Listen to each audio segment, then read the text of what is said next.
Alors, bonjour à toutes et à tous. Je suis vraiment content que vous soyez là pour l'inauguration de notre premier midi recherche. Donc, on aura la chance aujourd'hui d'entendre parler de leur recherche trois membres du laboratoire de recherche sur les publics de la culture. Donc, je suis là, d'ailleurs, je suis le directeur du laboratoire Hervé Guay, en compagnie de Marie-Claude Larouche, qui est directrice du laboratoire avec moi. Donc, je pense que je joins sa voix à la mienne pour vous accueillir aujourd'hui.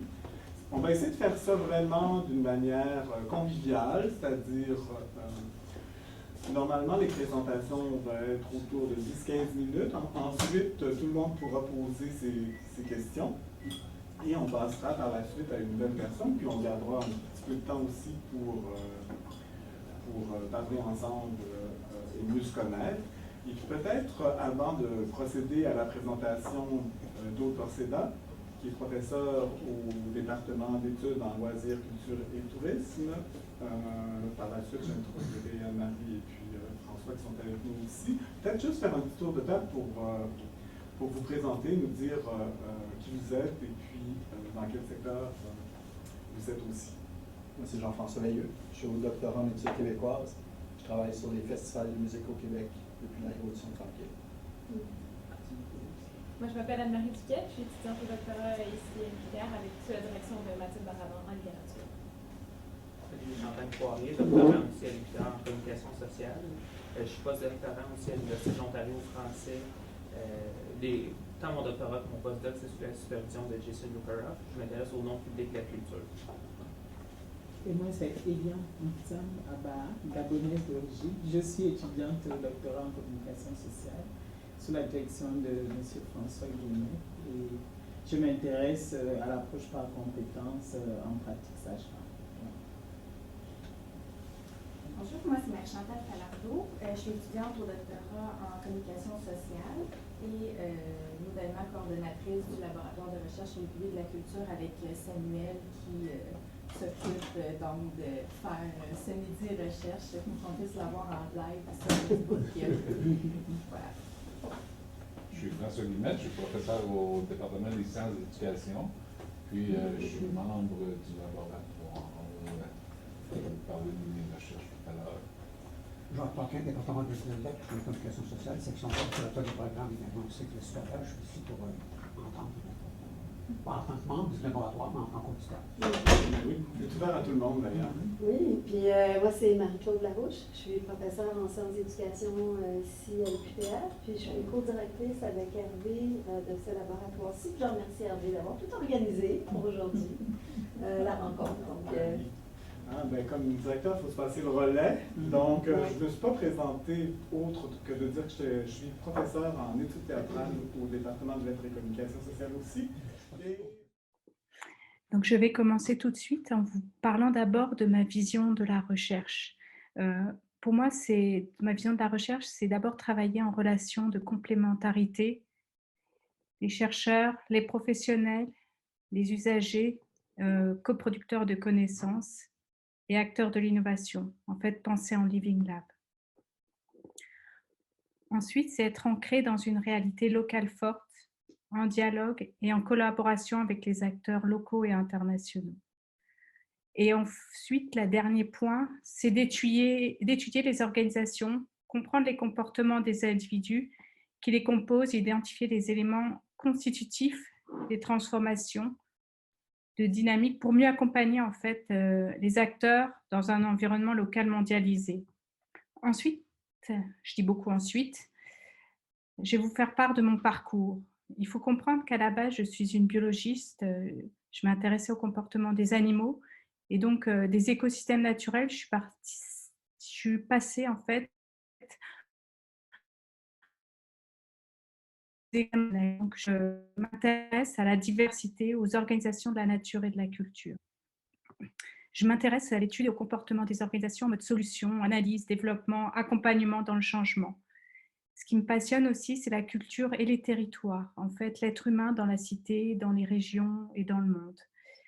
Et pour porter tout ça, fondement théorique, c'est l'action en milieu de pratique, comprendre pour agir à travers la sociologie des organisations, mais j'utilise toujours les fondements que j'ai appris en biologie sur l'approche écosystémique.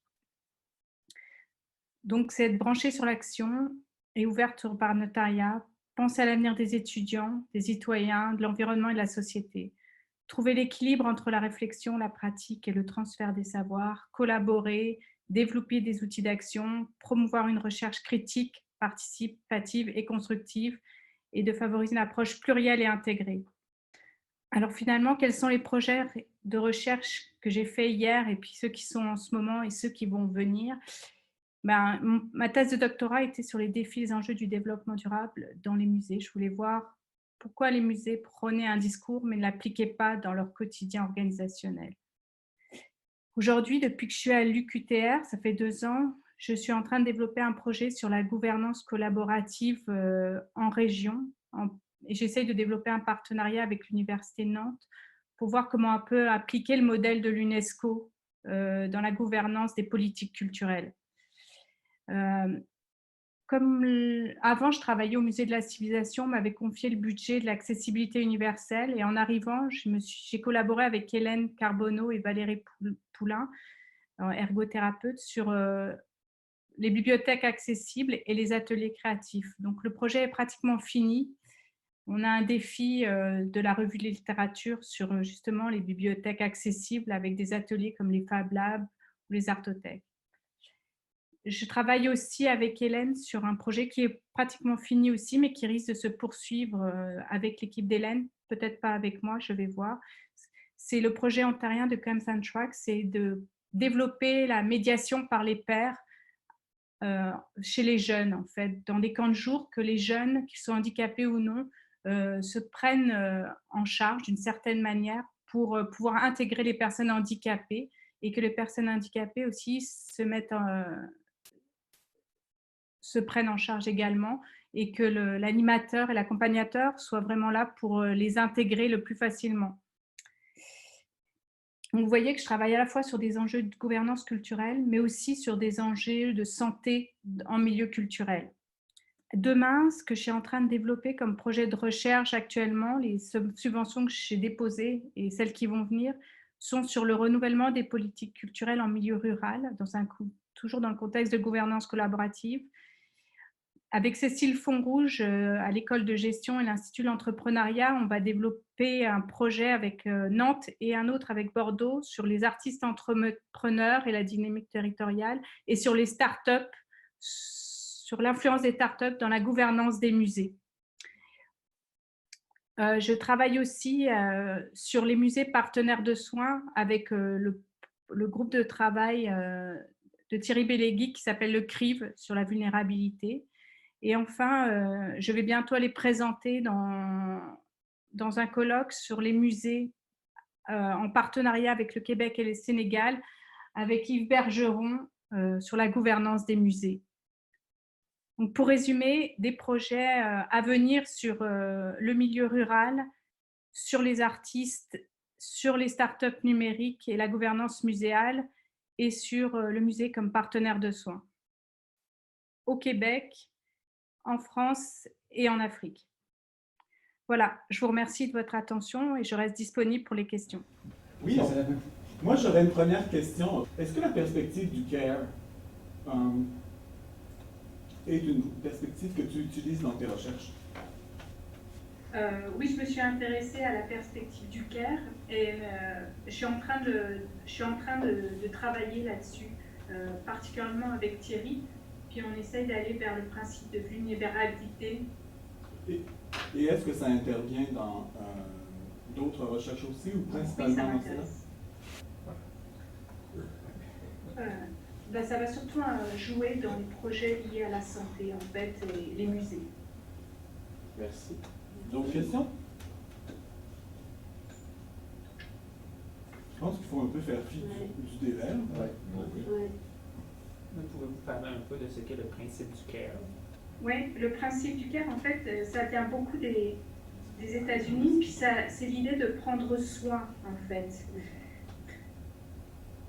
c'est quelque chose qui est à la fois débattu, mais en même temps qui est de plus en plus mis en place. Par exemple, pour les médecins, on s'est rendu compte que plus on allait travailler sur des dimensions culturelles, etc., plus ça allait leur apporter, par exemple, d'empathie. Donc c'est là où on se rend compte que tout l'apport de la littérature, des arts, de la psychologie aidait le développement du milieu du soin dans le rapport au patient, la sollicitude. Peut-être oui, merci.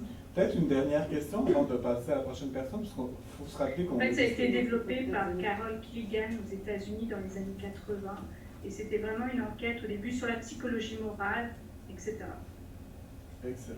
Une dernière question? Je ne vais pas les forcer non plus. Hein. On n'a pas beaucoup de temps. Merci beaucoup, Aude. Donc, maintenant, on va passer peut-être à François. Ben, je vais laisser la... Oui, Anne-Marie d'abord. Tant mieux. Anne-Marie, par exemple, oui, ce serait mieux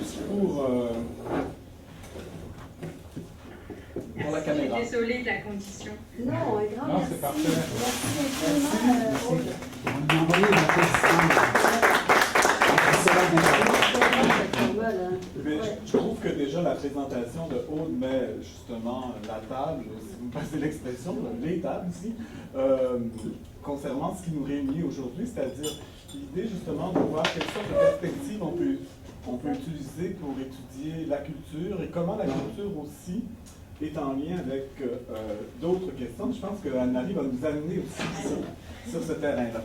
Merci. Je vous présente donc Anne-Marie Duquette, qui est doctorante en lettres.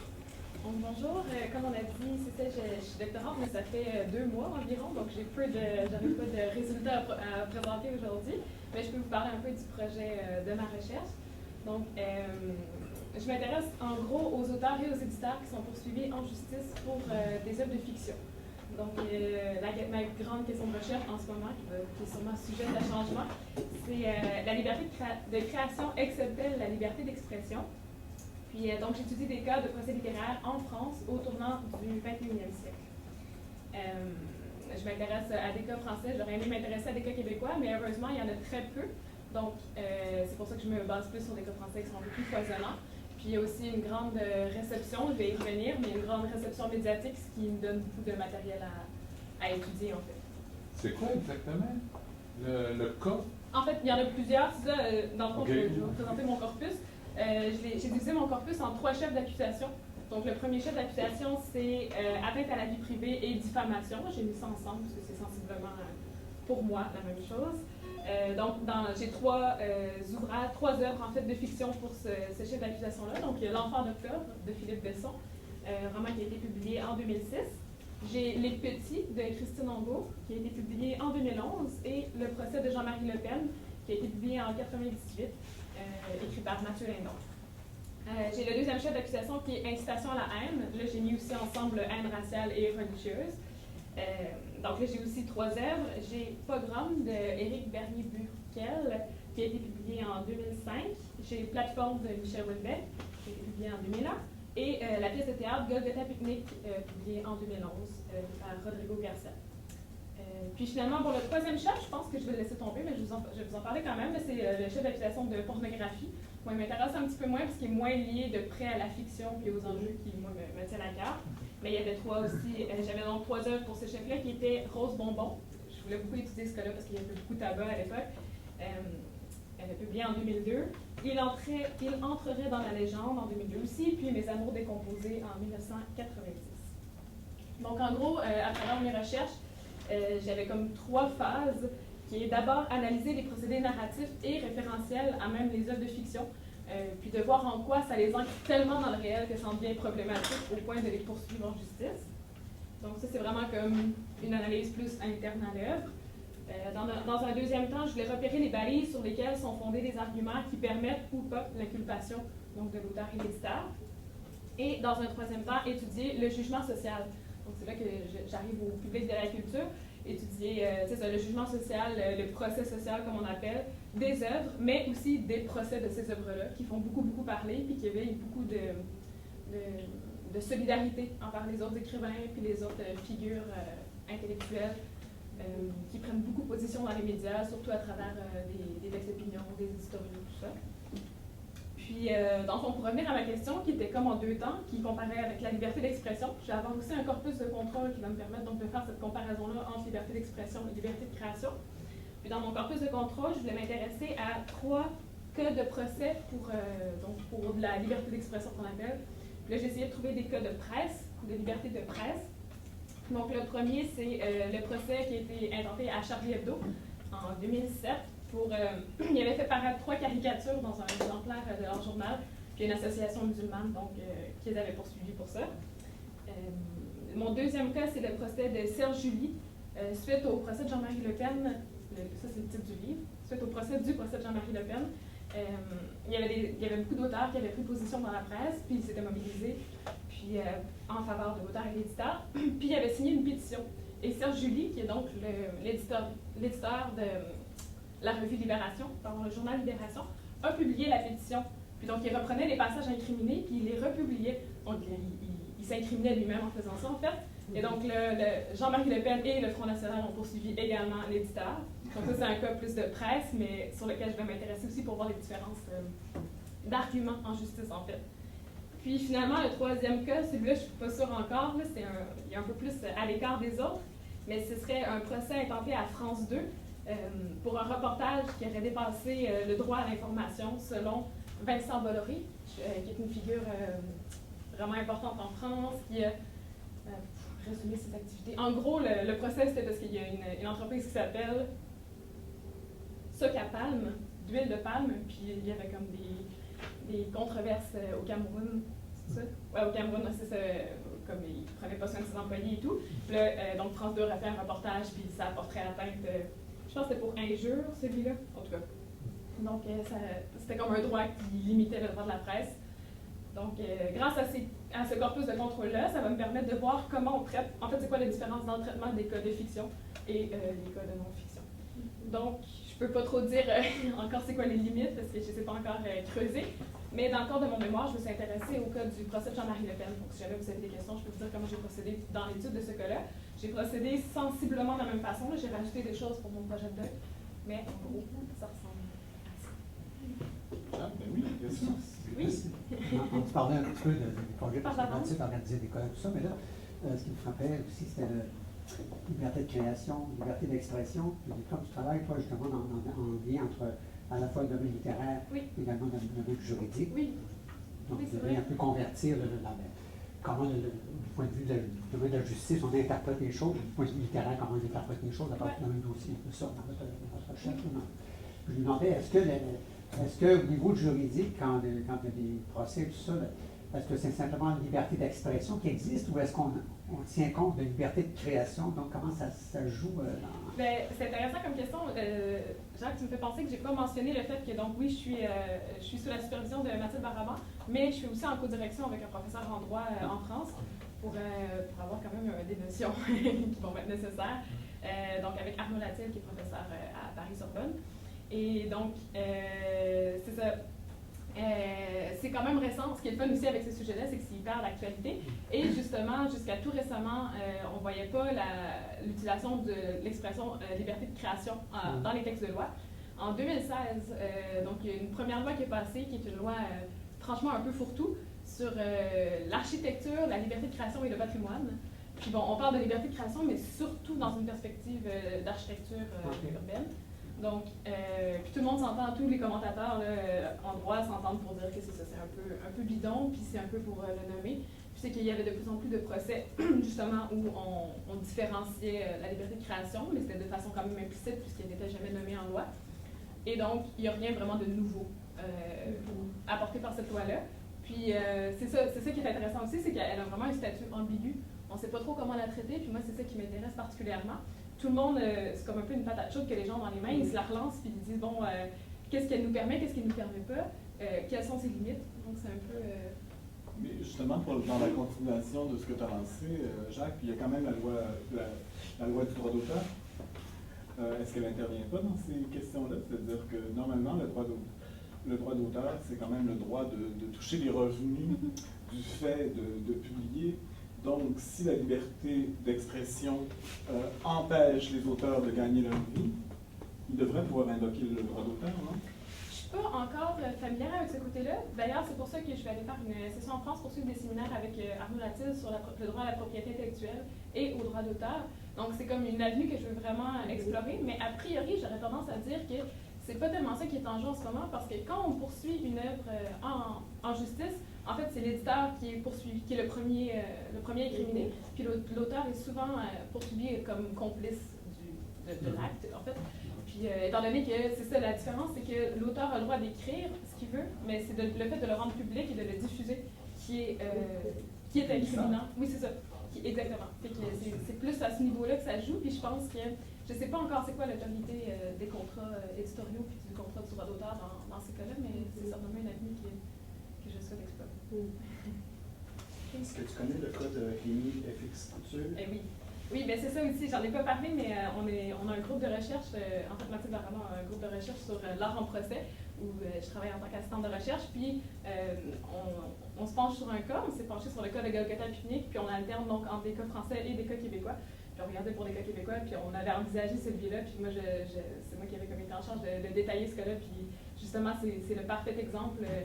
Puis j'aurais aimé m'y pencher plus, c'est juste malheureusement pas de la littérature, donc je peux pas. C'est un artiste visuel, c'est ça? Il fait des effets spéciaux dans les films d'horreur, c'est un Québécois. C'est la seule personne avec Rocco Magnotta à avoir été accusée de corruption des mœurs. Il a été finalement blanchi.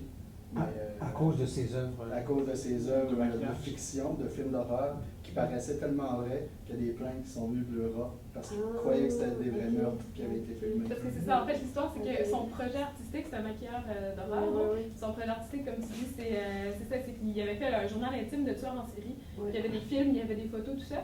Puis c'est ça, ça avait l'air tellement vrai. Puis il avait publié ça sur un site internet, puis ça avait l'air tellement vrai qu'il y a quelqu'un, je pense que c'est un Autrichien, qui l'a vu. Puis quand on ouvre sa page de site internet, il y a un avertissement qui dit en français et en anglais « Ceci est un contenu de fiction ». Mais donc l'Autrichien, qui ne parlait visiblement ni français ni anglais, n'a pas compris l'avertissement, c'est ça exact. Et il a alerté Interpol. Et là, Interpol a alerté le SPV, la Société en tout cas la police de Montréal, qui sont allés chercher Rémi Couture chez lui. Puis ça a été un très long procès, puis vraiment médiatisé. Puis il y a eu beaucoup. Moi, ce qui m'a fasciné dans ce procès-là, c'est la solidarité. Les citoyens étaient vraiment derrière Rémi Couture. Il y a eu des pétitions, il a fait des campagnes de financement, il vendait des t-shirts pour financer sa poursuite qui a coûté des millions et à l'État et à Rémi Couture. Donc, ça a été vraiment pas des millions à Rémi Couture, c'est des millions. Ça a coûté cher. Mais donc, c'est un très beau cas, effectivement, d'ambiguïté puis ouais, de solidarité. Est-ce qu'il a gagné, finalement? Rémi Couture, oui. Oui, puis c'est ça, il me semble bien, là, je vais pas dire, oui, c'est ça. Puis c'est ça qui était bizarre, c'est que c'était un procès, donc, il me semble, devant des jurys, oui, c'est ça. Puis donc c'est ça, puis il était passé de comme 2 ans d'emprisonnement, puis c'était vraiment quelque chose de gros. Puis il était invité donc à toutes les émissions pour en parler, parce que justement, ça avait fait vraiment comme un gros effet boule de neige. Puis, peut-être une petite question. Oui, vous avez eu vas-y, Marie-Claude, j'ai déjà beaucoup parlé. Non, c'était pas une question. Ah, OK. Non, mais j'avais demandé justement, est-ce que dans le cadre des événements que vous avez organisés, est-ce qu'il va y avoir de la place pour d'autres disciplines culturelles que la littérature? Ben oui, il y a déjà le théâtre qui est un peu couvert, mais c'est un peu en annexe la littérature. Oui, puis c'est vraiment le texte, ce ne sera pas l'interprétation qui va m'intéresser. En tout cas, dans le cas de cette pièce-là, dans le cadre de mon doc, je m'intéresse vraiment juste à la littérature, mais dans le cadre des activités du groupe de recherche, à la base, le groupe de recherche s'appelait la littérature en procès, pour le modifier pour l'art en procès, justement pour pouvoir élargir un peu nos champs d'horizon à des affaires comme Rémi Couture ou comme Mike Ward ou ce genre de cas. Finalement, je ne sais pas si on va les étudier, mais on voulait avoir la possibilité de les étudier, parce que justement, c'est des cas intéressants où encore là, la solidarité, puis les gens sont très... on a étudié un petit peu, pas dans les activités officielles, mais par la bande aussi le cas de Slav et Kanata. Donc c'est pas juste qu'ils se rendent en procès, mais c'est aussi qu'ils se rendent en procès social. Puis la réponse du public, finalement, ou de différents publics. Oui, puis de voir comment ça se polarise, puis de voir comment... Puis en fait, nous, ce qui nous intéressait, c'est de voir les gens qui employaient le terme liberté de création pour défendre ou pas Robert Lepage et Thierry Tassi. Donc, c'est quoi les usages qu'on en fait? Comment c'est perçu par la population? C'est pas le même usage qu'on en fait en cours. Il y a comme des décalages dans les différents usages. Donc. Il y a vraiment des publics, là. Ouais. Il y a vraiment des publics. Puis je formerai juste le vœu que les deux laboratoires, parce que je vais avoir deux laboratoires, on continue à travailler ensemble, parce que je trouve que ça nous lie, toutes ces choses-là. Là, on est liés par des problématiques comme ça, puis il y a sûrement des éléments communs qu'on peut faire ensemble, parce que les problématiques sont liées. Je céderais peut-être la parole à François pour pas qu'il se sente pressé par le temps, parce que c'est une chose... Merci beaucoup Anne-Marie, c'était vraiment intéressant. De recherche, et n'oublie pas de nous inviter à tes activités. Je vais me mettre là. C'est comme tu veux. OK. Je vais juste regarder mon PowerPoint pour me limiter moi-même. Bon, ben, je pense que François Guillemette se passe de présentation, mais mettons que, pour faire ça, je vais dire que les professeurs au département d'éducation. Les sciences de l'éducation. Il y a plus qu'une. Je voulais vous parler de 3 préoccupations de recherche. Mais j'ai pas eu le temps de trouver un mot plus amélioratif, là, parce que préoccupation, ça peut sonner péjoratif, mais enfin. Les intérêts de recherche. Des questions. Questionnement. Ouais. Alors, la première chose, c'est que je suis arrivé en communication par les sciences d'éducation. Au moment où je faisais mon doctorat en sciences d'éducation, j'ai été engagé dans des projets de recherche avec des gens qui étaient en communication. Puis, ma première préoccupation au sens amélioratif du terme, là, positif du terme, c'est très concrètement, j'ai été dans des projets de recherche avec les musées, entre autres. Puis, il y a eu, par rapport à l'éducation, je suis d'abord un chercheur en sciences d'éducation, il y a eu cette idée de... j'avais, comme beaucoup de gens, je suppose, une vision de la communication qui était vraiment la vision classique là, de la communication télégraphique qui est devenue par la suite la communication téléphonique. C'est-à-dire le modèle de Shannon et Weaver. Puis là, c'est toute l'idée qu'il y a un émetteur et un récepteur, il y a du feedback, il y a du bruit sur le fil. Alors, ma première découverte qui est devenue une préoccupation vraiment en éducation, mais aussi pour la recherche en communication, ma première découverte, ça a été de découvrir que, au fond, ce type-là de communication, il n'existe pas. C'est pas qu'il est mauvais, qu'en éducation, on est encore énormément pris avec ce modèle-là, c'est-à-dire lorsqu'on parle, par exemple, de transmission des savoirs, de la part d'experts vers des apprenants. C'est ça. Ma première découverte, ça a été de découvrir que c'est pas que c'est mauvais, la perspective de la transmission, c'est que ça n'existe pas. Et ce qui existe, c'est plutôt ce qu'on appelle, pour faire court, ce qu'on appelle la communication orchestrale. En gros, les interactions sont multiples, il n'y a pas cette réalité-là d'émetteurs puis de récepteurs qui seraient que des récepteurs. À tout moment, on est tous émetteurs, puis à tout moment, on est tous récepteurs, puis à tout moment, il y a plein d'émetteurs dans notre esprit. Par exemple, là, on peut avoir l'impression que moi je parle et que vous m'écoutez, mais ce qui se passe en réalité, non seulement entre nous, mais à l'intérieur de chacun d'entre nous, c'est une orchestre.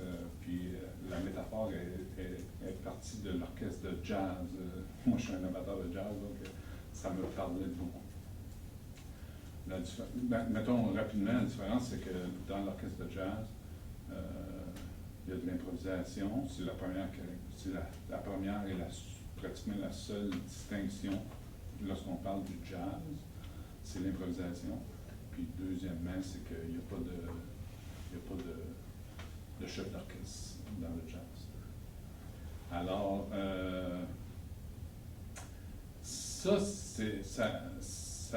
ça m'a amené des questionnements très concrets, entre autres en enseignement, parce que mes recherches portent plutôt en enseignement, puis en enseignement universitaire en plus. C'est là que le paradigme de transmission est le plus fort, puis le plus répandu, quasiment le seul paradigme en place. Donc, si je fais des liens plus avec le laboratoire, avec les publics, il y a l'idée de repenser la communication avec les publics dans une perspective éducative, orchestrale et non pas transmissive. Et ça, j'ai eu l'occasion de, par exemple, je donne ça juste à titre d'exemple, de parler avec le conservateur du musée de l'île de Gorée, qui est le musée sur l'esclavage. Deuxième préoccupation, c'est, j'essaie de toujours mettre ça en lien avec le laboratoire ici, j'ai vraiment une préoccupation qui est d'ordre méthodologique, puis plus précisément de clarifier c'est quoi la recherche qualitative. Parce que j'ai vraiment l'impression, depuis une vingtaine d'années que je suis impliqué là-dedans, qu'il y a un fouillis, puis il y a d'énormes malentendus. Puis sur des questions fondamentales qui ne sont pas simples, par exemple, qu'est-ce que l'interprétation, qu'est-ce qui est scientifique, des enjeux de diffusion aussi, les publics de la science. Actuellement c'est tellement actuel, autant que ce dont Anne-Marie a parlé, pas seulement par rapport au changement climatique, mais sur plein de questions actuellement, il y a vraiment un enjeu de relation avec les publics. Puis, c'est pas juste un enjeu technique de mode de diffusion, puis de mode d'interaction, mais il y a quelque chose de fondamental là-dedans. Donc, j'essaie d'aller plus vite. J'avais une troisième préoccupation, questionnement. Je pourrais appeler ça aussi un plaisir. C'est le travail sur les noms publics. J'ai pu participer un petit peu à ça. Puis là, je vais nommer quelque chose de très pointu. Avec Jason Bukharov, on a travaillé on a trouvé chez les sociologues la notion de définition apophatique. Probablement que pour la plupart d'entre vous, c'est un nouveau mot. Ça vient du grec, évidemment. Puis le apo, le préfixe, c'est pas le a, c'est pas le a privatif. Le préfixe, c'est apo. Puis apo, c'est le même préfixe que apogée, apocalypse. Donc, c'est apostolique, non, c'est peut-être. Je me suis jamais posé la question. Il n'y en a pas beaucoup en français de termes qui ont le préfixe apo. Puis l'apogée d'un astre, c'est lorsqu'il est au plus loin du Soleil, au plus loin qu'il peut être. Donc, c'est pas le contraire. La définition apophatique, c'est pas le contraire. C'est pas la privation, par exemple. La définition la plus simple de l'apophatique, ça serait de dire les non-publics sont des gens qui ne sont pas publics. Mais quand on va faire appel à toute la réflexion sur l'apophatisme, là, ce que ça apporte surtout, c'est que le non-public, il y a une définition en soi. C'est-à-dire qu'il n'est pas juste pas public, il a.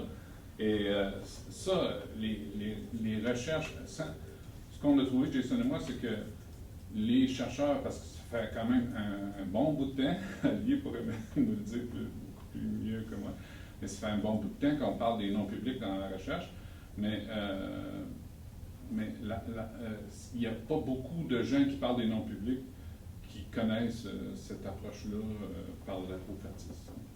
Donc, c'est définir une chose par son contraire, par son opposé, par sa privation. C'est un peu tout ça dont il faudrait que j'en reparle. Là.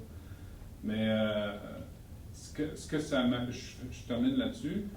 Toujours le lien avec les sciences de l'éducation, ce que ça m'a amené, c'est que l'apophatisme, c'est fondamental, puis c'est omniprésent, dans le fond. Même les neurologues, maintenant,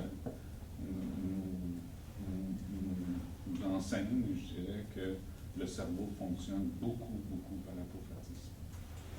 Puis, ça me fait faire le lien avec, justement, dans la... Puis là, je pourrais faire le lien avec la recherche qualitative, c'est dans la compréhension du monde, c'est notre ouvrage à tous.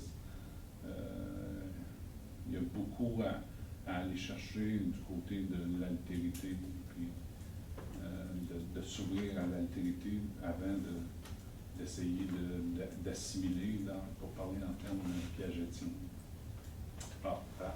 Je vais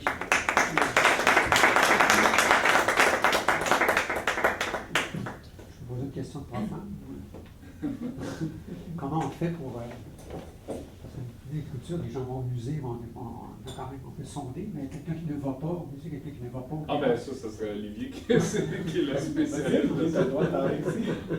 Comment on fait pour aller connaître... C'est la question, méthodologiquement. Pour aller...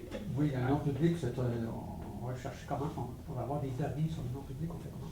Ben, dans mon cas, c'est aller à leur rencontre. Donc, d'aller rencontrer des gens sur la base qu'ils ne sont pas publics, mais là, il faut définir méthodologiquement ce qu'on entend par ne pas être public.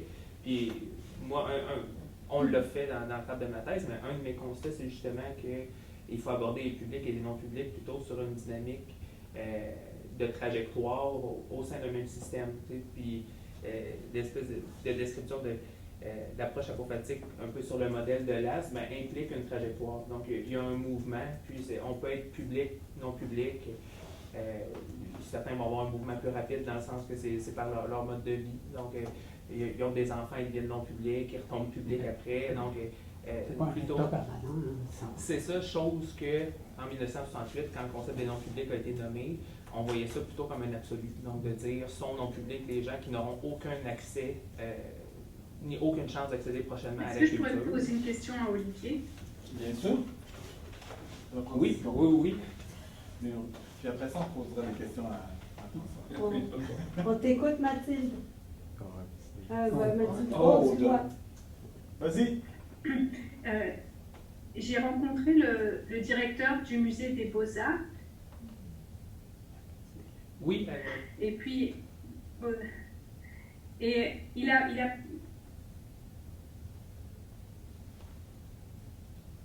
et il m'a parlé du fait que le non-public pouvait venir au musée parce que c'était hot.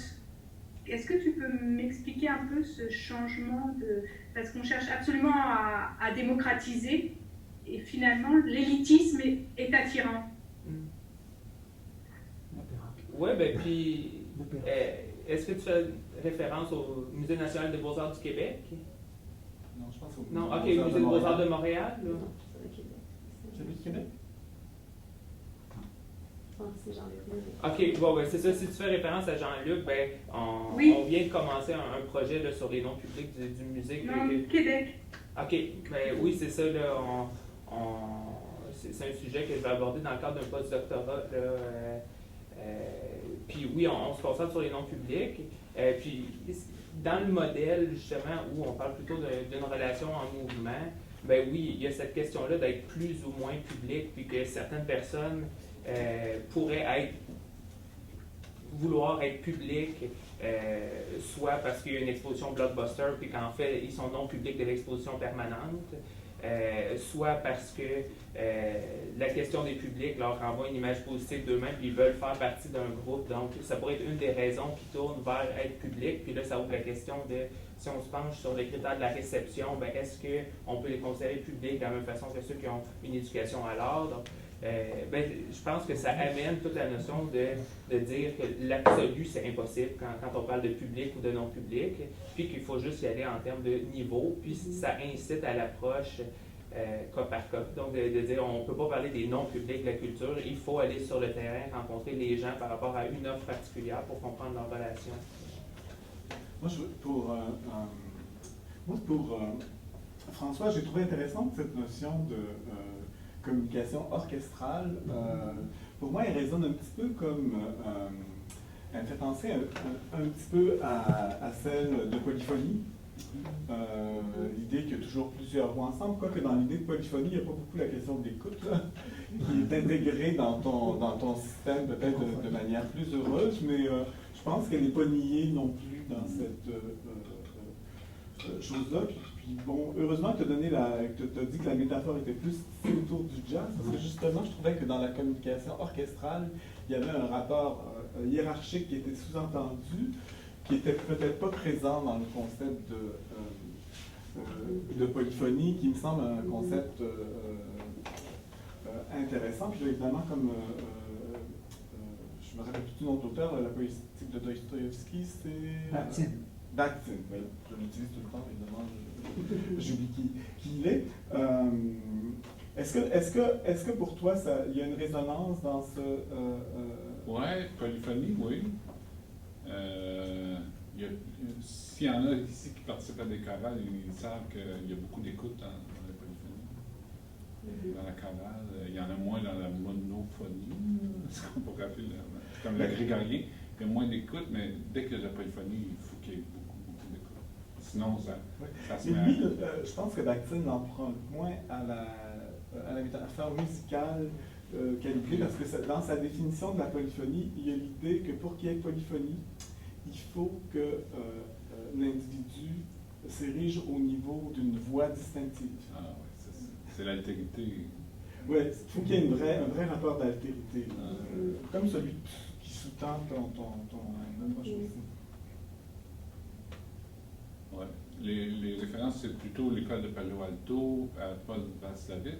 Ça a été conceptualisé par Vinquin en communication. C'est comment, Vinquin? On dit 20 parce que c'est un Belge, mais il habite en France depuis quasiment toujours. Donc, on peut dire Winkin.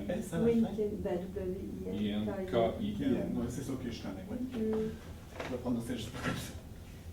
C'est lui qui a conceptualisé le modèle orchestral. C'est ça, mais en fait, mais ça ne vient pas de lui. C'est toute l'approche anthropologique sur les phénomènes de communication que toute cette école-là a amené, mais qui nous amènerait même à repenser, pas l'intituler notre labo, mais oui aussi, parce qu'au même titre que ce modèle-là, tu dis, est très présent dans les sciences d'éducation, cette idée de la transmission, par exemple, on va dire de la culture générale, modèle transmissif, n'empêche qu'on l'a beaucoup dans l'intitulé de notre labo, parce qu'on est laboratoire de recherche sur les publics de la culture. On est d'une certaine façon, sans qu'on l'ait jamais vraiment défini, le terme de culture, on le prend plus sous l'angle de la culture savante, et en se posant qu'il y a un public qui a une certaine forme de passivité par rapport à de réception, mais ça même, on pourrait être amené à re-questionner même les fondements de notre groupe, parce que on se dit, est-ce que c'est culture savante ou culture au sens anthropologique du terme? Moi, je sais très bien que tu es en désaccord, c'est pour ça. Ils sont déjà parlé, ces gens. C'est intéressant que tu sois en désaccord, parce que je sais très bien que de par toute cette tradition aussi dans laquelle, je ne veux pas personnaliser les débats, là, mais tu t'inscris une tradition théâtrale, on est sur le texte, on a l'idée d'une culture savante, pas avec lesquelles on peut mettre certains publics en contact. Mais forcément, si on s'inscrit dans le fait de s'intéresser au phénomène des publics d'acteurs dans une perspective communicationnelle, on va être obligé de repenser qu'est-ce qu'on veut dire par culture, qu'est-ce qu'on veut dire par public. Puis ces frontières-là qui sont pour l'instant commodes, puis qui nous ont réunis, on veut peut-être même être appelé à les réarticuler pour voir, et à la lumière de tous les enrichissements disciplinaires qu'on peut faire, parce qu'il y a beaucoup de transdisciplinarité dans ce que tu disais tout à l'heure, comme il y en a beaucoup dans leur procès. Aussi, Aude, ben, là, quelque part, oui, on se trouve à se construire des objets dans lequel... Mais là où je suis pas d'accord avec ton phénomène, c'est que pour moi, la conception du public lui-même et cette idée justement d'un public passif est totalement problématique. Un public, c'est absolument pas passif. Un public, c'est entièrement dans le fait. Et l'écoute n'est pas quelque chose de négatif. D'ailleurs, ce que j'aime dans cette communication orchestrale, c'est que le phénomène de l'écoute est aussi important que le phénomène de l'émission. Puis moi, dans la question du public, de la culture, pour moi, c'est une pratique. Puis elle n'est pas forcément non plus seulement tournée vers la culture savante. Ça en est une dimension. Et je trouve que dans les expériences les plus intéressantes qui touchent le public de la culture, c'est les moments où le public, dans des pratiques culturelles et dans des pratiques où il peut passer tour à tour de l'émission à la réception. C'est là où c'est intéressant. En communication, on appelle ça la théorie du récepteur actif. C'est ce qui a amené à la fin du paradigme du modèle transmissible de la communication, parce qu'on se dit le récepteur n'est pas que passif. Tu peux pas.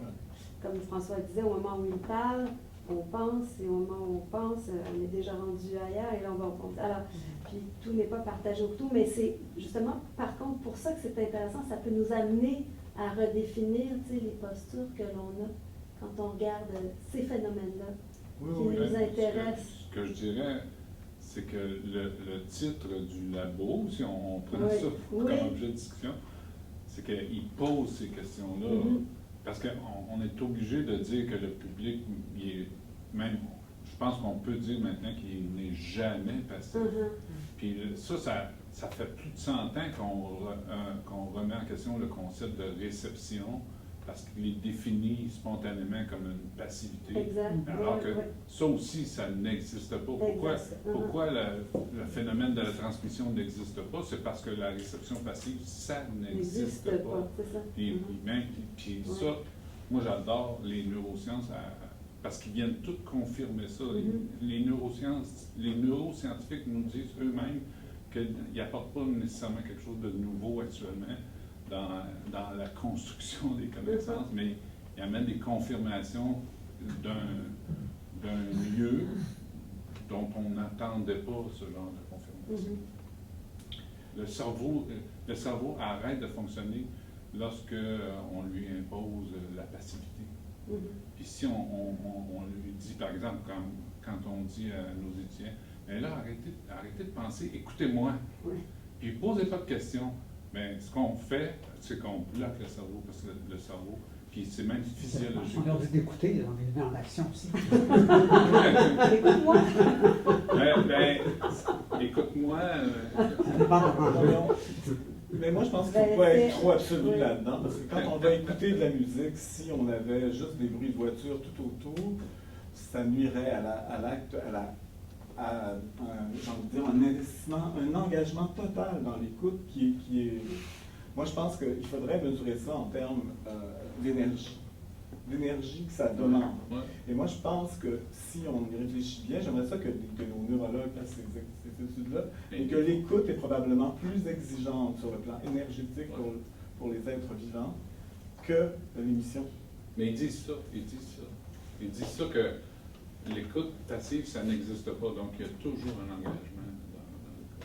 Je te laisse le mot de la fin, Jean-Claude. Écoutez, déjà 1 heure, je trouve qu'on a démarré extrêmement dans le vif du sujet, dans plusieurs incursions. C'est extrêmement stimulant de nous entendre, et à petit nombre, quand même, s'achemine 2 lieux, la technologie. Donc, un grand merci à Samuel Rabouin pour la technologie, pour la coordination ici avec Marie-Chantal, à Hervé d'avoir nos invitations, et à nos 3 conférenciers, François, Guillemette, Anne-Marie Duquette et puis Aude Borsada. Vraiment un grand merci. À une prochaine.